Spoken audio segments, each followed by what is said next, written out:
Oi pessoal, tudo bem com vocês? Eu me chamo Kelly, pra quem não me conhece. E eu resolvi hoje gravar um vídeo que pra mim representa um dos assuntos mais importantes da minha vida, né?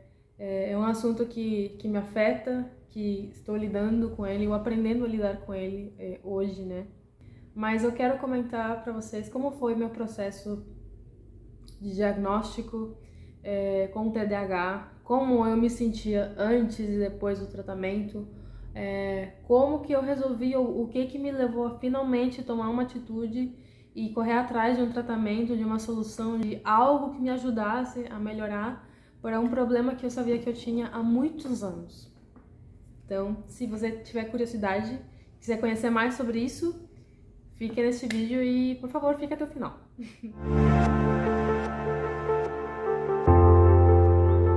Eu devia ter uns 13 ou 14 anos e eu tava numa época de tendo prova na escola, tendo que estudar bastante. E além do estresse que gera num estudante, né, ter que passar por esse monte de tempo estudando e tal, o clima na minha casa sempre foi um lugar estressante para mim. Então a gente enfrentava problemas familiares, como toda família enfrenta, só que eram problemas tipo, alguns eram graves, outros não tão graves assim, mas tudo isso me gerava um estresse muito grande. E eu me lembro que o que me fez querer contar para minha mãe, na verdade, o que me fez querer contar para minha mãe como eu estava me sentindo foi que eu comecei a esquecer dos nomes dos meus amigos. Mas eu fui lá no colégio, fui comprar um lanchinho e a minha amiga se aproximou de mim na época e eu simplesmente não lembrava qual que era o nome daquela menina. Então, eu me lembro que eu fui contar pra minha mãe que eu achava que eu tava com algum problema, que eu não tava me lembrando dos nomes dos meus amigos, que eu achava que eu tinha isso, que eu achava que eu tinha aquilo. E eu percebia que quando eu tava estressada, me dava uns brancos, me dava um esquecimento, me dava uma irritação fora do normal. Então eu já sentia que eu tinha alguma coisa. E na minha família tem casos de doenças mentais. Tem casos de depressão, tem casos de bipolaridade, tinha várias coisas. Dali por diante, a minha mãe, toda mãe preocupada, ela me levou para um neurologista, se eu não me engano. Ele fez vários testes ali e ele disse que eu tinha, em espanhol se fala déficit de atenção. Aí ele explicou algumas coisas ali, mandou uns remédios pra mim e eu não tomei, não liguei. Tipo, eu simplesmente não dei bola, não dei moral. E eu continuo a minha vida daquele jeito, porque eu nunca gostei de tomar remédio, eu era nova, adolescente, né, que não, inconsequente, e a minha vida continuou assim. Quando eu entrei na faculdade, esses problemas de estresse, isso foi se agravando, porque o nível de responsabilidade é maior. Eu cheguei até o 5º período da faculdade de medicina no meu país. A faculdade ela pagava dinheiro para quem tinha um bom rendimento. E eu era por alguns anos, tinha alguns anos que eu consegui me destacar junto com os meus amigos e receber uma bonificação pelo bom rendimento na faculdade. Assim como tinha épocas que eu simplesmente despencava, simplesmente me matava de estudar e quando chegava o dia do exame me dava o branco, eu não conseguia me lembrar de nada. Então assim, foram várias coisas que pra mim foram muito marcantes. Os meus sentimentos, eu sempre senti que viver dentro de mim era difícil demais. Que os meus sentimentos era tipo algo gigante. Então, chegou um período da minha vida agora com 29 anos. Nesse ano eu adquiri uma responsabilidade maior. Eu fui chamada para ser gerente de um salão de beleza. Nós somos uma equipe de 11 pessoas e eu tô ali sempre na luta, é sempre algo acontecendo, sempre um problema para resolver. E no início era muito difícil, porque eu nunca gerenciei nada na minha vida.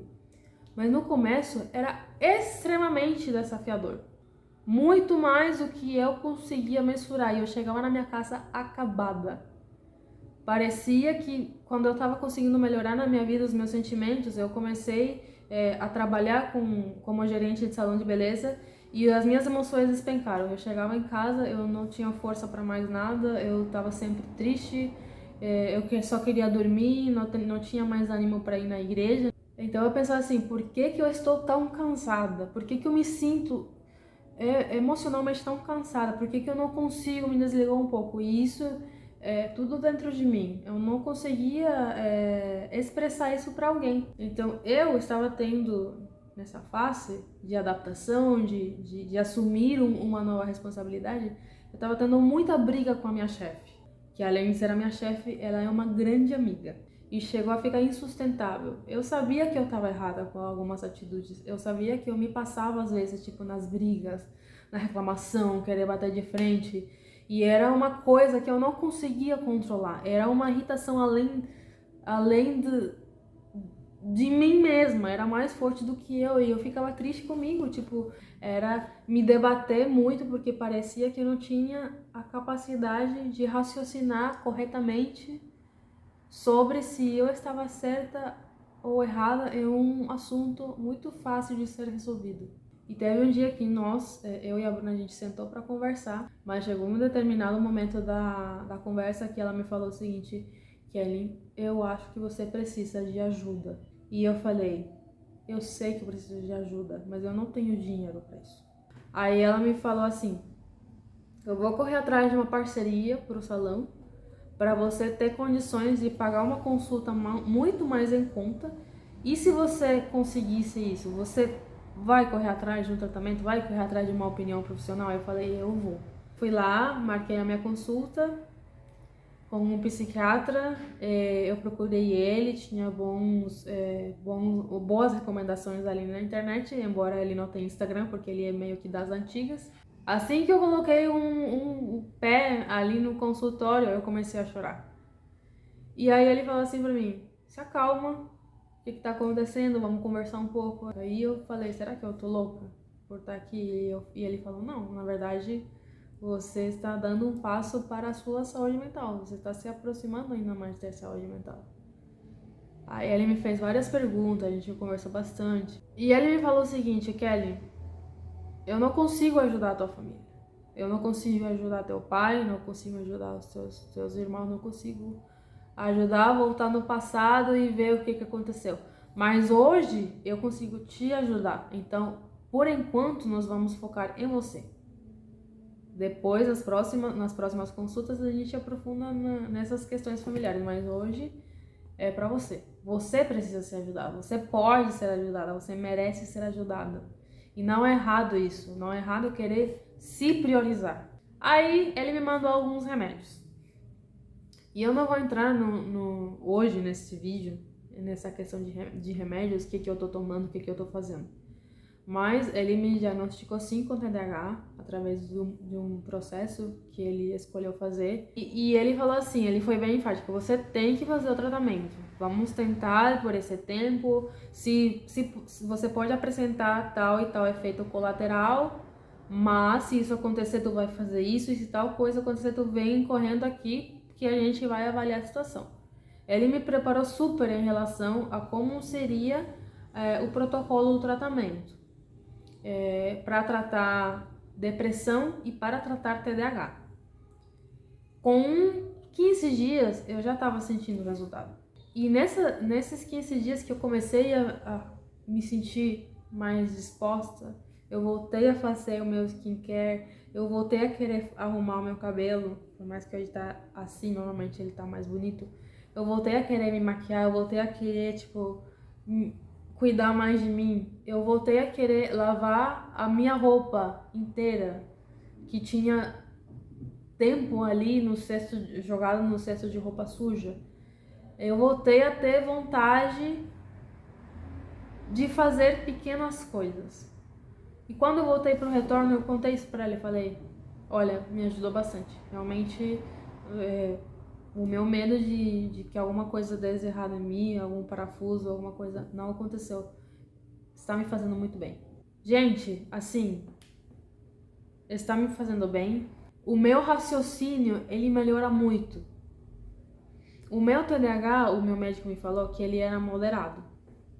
Embora ele piorasse bastante com o estresse, ele era moderado e ele disse que não era dos piores casos, mas ele disse que afeta cada pessoa e o que é uma desgraça para mim pode ser algo leve para outra, mas para mim me atrapalha.